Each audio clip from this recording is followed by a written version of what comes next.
Our next guest is the Smarter San Diego Downtown Real Estate Community Connection and expert. Please welcome back to the show, Nicole Hazleton. Nicole, how you doing? I'm doing well. Thank you for having me. Great to have you here. One of my Thanks. favorite subjects is always downtown, and you're one of my favorite people, so this is really exciting for me. Thank you. Things you need to know before you buy a home in downtown. There's a lot of people who want to live in downtown. There's a lot of appeal to downtown. People are coming from the burbs down there. We're seeing that buildings are going up everywhere. But there's some things people should know before they buy a home in downtown. Buying downtown is very different. As you know, it's just condo lifestyle. Right. So there's so many things to take into consideration when you're relocating to downtown.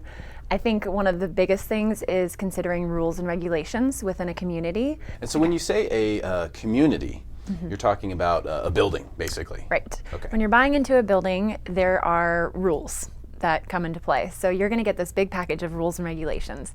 So it can be from something as simple to how you need to schedule your move-in with the concierge or with the building, or if your movers have to be registered through the building and approved on their vendor approved list. They obviously have to have insurance and they have to be bonded. It can be something as simple as what kind of patio furniture can you have on your balcony? Very Can true. you have an umbrella? Can you have a barbecue?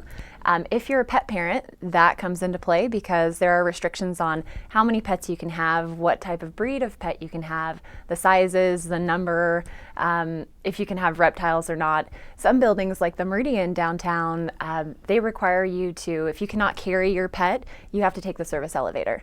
Really? So there might just be different ways for you to access the building if you have a larger breed dog. So those are things that come into play also. Or if you're not a dog person at all, Right. then you really should take a look at it because there are certain places that are more dog friendly than others. Absolutely. And if you don't want to be stuck in an elevator with a big dog, then you want to find out what the community is like before you move in. I would recommend that highly. But there's a couple things, Nicole, that I'd like to ask you about that I think are extremely undervalued in the listing price of a lot of these places, which is parking and storage.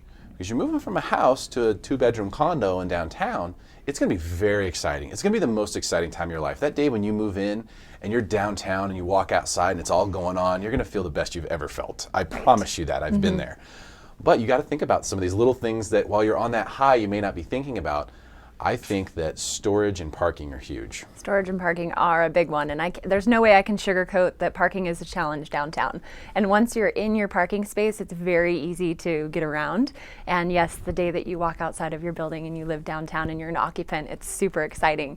Verifying what parking spaces transfer with a unit and understanding that some parking spaces are deeded to you on title and some are just assigned by the homeowners association. Interesting. So just double checking and cross-referencing the numbers that the HOA have on file versus what's on the title report if they are. And the same thing goes with the storage unit.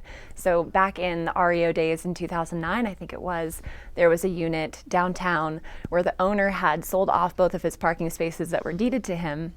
And then the unit foreclosed, and the unit had to sell with no parking spaces whatsoever. Ooh, good Right. luck. Yeah, good luck with that. that. It did sell eventually. I think somebody purchased it that utilizes the trolley stations.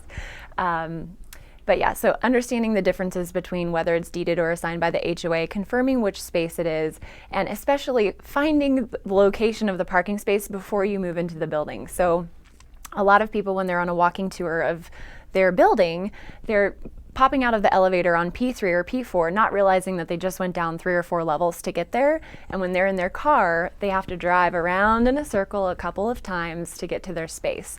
And then looking at guest parking for your guests, how big are the spaces? So I had some clients that recently relocated from the Grand to the Legend.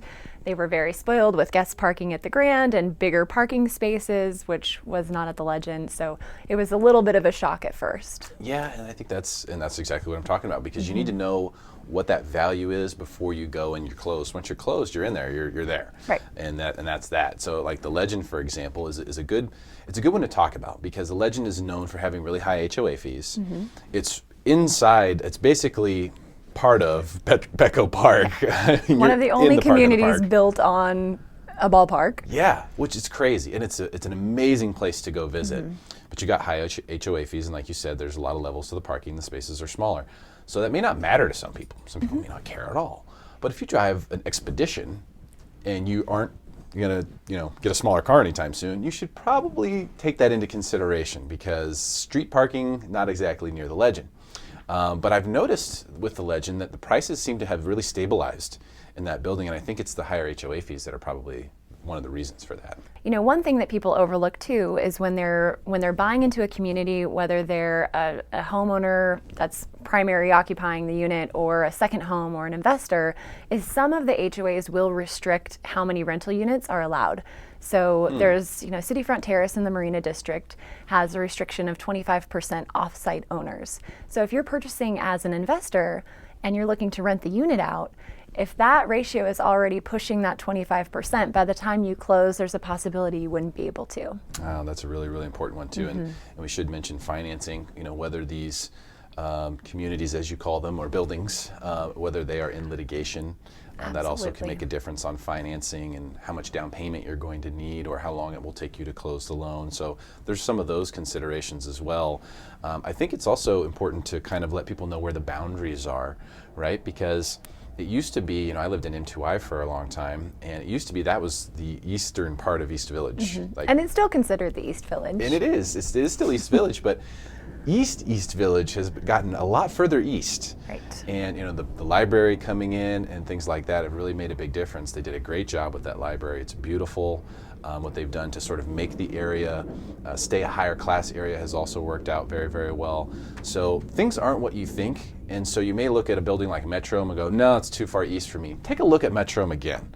Take a look at Park Terrace again, if you passed on them in the past, because those buildings are very central now. Well, now with Pinnacle that built their one rental tower and they're building a second, and Ballpark Village is coming and the Idea District is coming, so there's so much development happening to the east, to the west, and to the south that the East Village could be very central, you know, in the next 10 years. Right. And you have a lot of people just group downtown as one specific neighborhood. There's 8 different districts right now.